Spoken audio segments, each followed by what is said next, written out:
Is there anything you miss about the classroom when it wasn't so connected? So before technology or before connecting? No, I can't even imagine going back to that.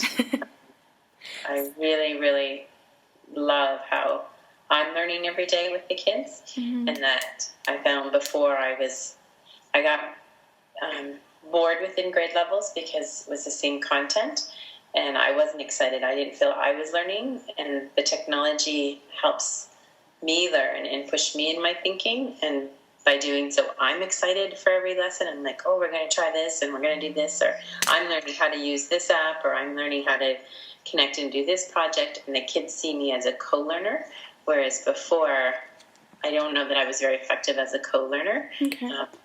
And maybe it would be different now that I understand the role of a co-learner, that I could do that with and without tech. But I think the technology is what's my passion, so it really helps me be inspired in the classroom and to be excited about each day. When you write, like, any of your blogs, do you gear them to a certain audience? Like, do you gear them to your students, or do you gear them to your parents, or both? So my professional blog was set up originally to document the iPad pilot project that I started with our board. So I felt there needed to be some accountability. So the purpose of that blog was solely for the pros and cons, troubleshooting, and just documenting my learning. My blog has changed as that project finished, and it's more common now that people have iPads. They're not really going to my blog to learn about that, but I find they're going to find out my reflections and to learn. So I just read on Twitter last night that one of my kindergarten colleagues, who I've never met face-to-face, but I interact with on Twitter, she used my Special Someone Mother's Day idea and created Father's Day movies using the Explain Everything app with her students, and then wrote a blog post about my blog post. So I try to write my professional blog in ways that I'm making my learning transparent, and I'm showing the pros and cons of what I do, and whether or not anyone else should do it too. But she was able to say in her blog post, I'll try to send you the link, that she learned the issues that I encountered and was able to work with her kids on it before. And then when they did the actual design, it was really quick to do and it worked better for her. So for me, I like putting out those ideas and letting people tinker with it and improve and then do something better with it. Okay. The class blog is more audience, obviously, for the parents. So I kind of write it as either a kid sharing their day or, this is just a quick glance of some artwork. And I try not to get into the pedagogy or troubleshooting. I don't do any of that. It's just kind of, here's a little glimpse of today. When you do the Special Someone Day, like, activities, do you always do the same thing, or do you change it up every time? It's been different every time, just to keep my learning. Yeah. So I had done podcasts before, so that was the very first thing that I did was podcasting for Father's Day, Mother's Day, and just switching. So I just learned about the app Explain Everything this year and used that, and I found it to be really great. It was just really hard to get a quiet area. Okay. So for Father's Day, we tried the My Story because it was just easier to do it within the classroom and it didn't have to be quiet. So I just try to do different things, find new apps, see what can be better, and just kind of grab that attention. Anything that can capture a student's little voice is something parents really enjoy. So I look at what apps can really capture their voice and be saved and be used by everyone. And one of the problems I have with the My Story is that things only open on an iOS device, not on a regular computer. So I had actually given feedback to the developers over the last 2 years, and now they have a special link so I can send it to anyone, but it has to be emailed directly. Okay. So that was a pain because otherwise I could just Dropbox all their files and then I could do it from one device. So I had to go back and forth between all the iPads. So it was a bit of a pain, but I started it weeks ago, so it was okay. You do newsletters, and then your blog is just for day-to-day activities. The classroom blog, I mean. I think the newsletter is important. I keep it really brief. It's just a photograph of something in the classroom with a question, really quick 2 columns about what's going on in the class, and a reminder and a little stuff to try at home.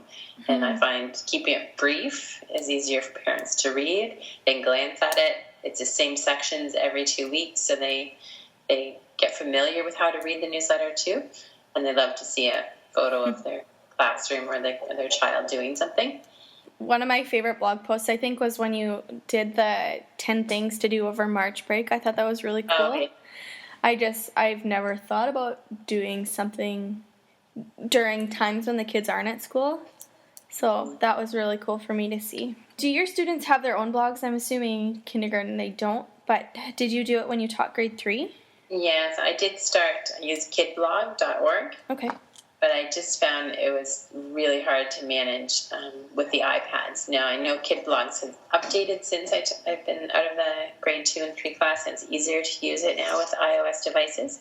But when I first started, it was just too much learning for the kids. Like, it was just a little too complicated. Okay. But I'm still struggling with the blogging for young children and how to protect their privacy, but also how to have the time. And what I found with kid blog is that the end result of their writing wasn't any better than just sitting and doing it in their writing folder. So I always have to weigh the pros and cons of using the tech, and at some time go, this isn't really beneficial. I'm not going to use the technology because it's better to use paper and pencil. Okay. Now, for things like publishing books, that's where my story and creating EPUBs was better because it gave them a digital text that they could interact with as opposed to just writing on paper. So I always have to look and go, is this going to enhance the learning, or is it just replicating the paper task? Is it taking too much time? And I just weigh those things and then decide. I think it's really important for new teachers to realize they don't have to do everything with tech, and that there are times that you need to pack it away. And I felt guilty at times when I first started the pilot, thinking, oh, I've got to use the iPads every minute of the day. And then I couldn't manage it. So I started using it just for word study time and then putting them away and then pulling them out and doing them. So integrating it slowly throughout the day until they're now used all the time. One of the other questions I had about the iPads was, I know you told the kids that they had to share them, and if they didn't want to, they got an iTouch. Have you had any problems with the sharing, or has it been a growth process? It's fine. They actually... We had a few new iPad minis come in too, so I have a lot of tech in the class, and especially at kindergarten, they go back and forth to all the different centers anyway, that there's no big deal. Like most kids, you think about the different types of learners in your classroom, not all of them want to go to an iPad. Mm-hmm. So in word study, there's magnetic letters, there's whiteboards, there's make and break, there's all kinds of matching and sticky notes, so there's different ways that appeal to the learner, and so there isn't the fighting over the iPads, which one would think would happen. They're just as engaged in other tasks. So I always make sure that whatever I have on the iPad, I have appeal to the learner, and so there isn't the fighting over the iPads, which one would think would happen. They're just as engaged in other tasks. So I always make sure that whatever I have on the iPad, I have a similar skill, but just done in a different way, so that it doesn't matter if what they're doing, as long as the same skill is being addressed. Okay. Do the students use any other web resources? Do they play math and literacy games online, or is it pretty much restricted to the apps? Yeah, on the iPad, I just restrict it to the apps. I really don't want young kids on the internet. I found I didn't have to use the internet once I found some really good core apps. Okay. There was no reason to go online. Even with my grade 3s, I found that we did less things online and more on the apps. Okay. I do have one. I've given away some of the desktops in the classroom because I just didn't find they were being effectively used. So I have one iMac in the classroom, and I really don't like the way it's used because it's not easy for the younger child to create with it. So they end up just going on to tvokids.com, and I just don't see that as a good use of time all the time. Occasionally it's fine to be on the website, but I struggle with how that's being used, and I like it more of a creation where the iPad is so fast and easy for young learners. They can definitely create and interact in a better way. Yeah, I've never really thought about how much time is spent loading pages and stuff instead of in apps where it's right there. Right. So how do you assess the learning with the iPads? Yeah, well, you have to think about the purpose again, right? So every time you think about the purpose, then you think about an assessment. So most of the things that the students do on the iPads is practice.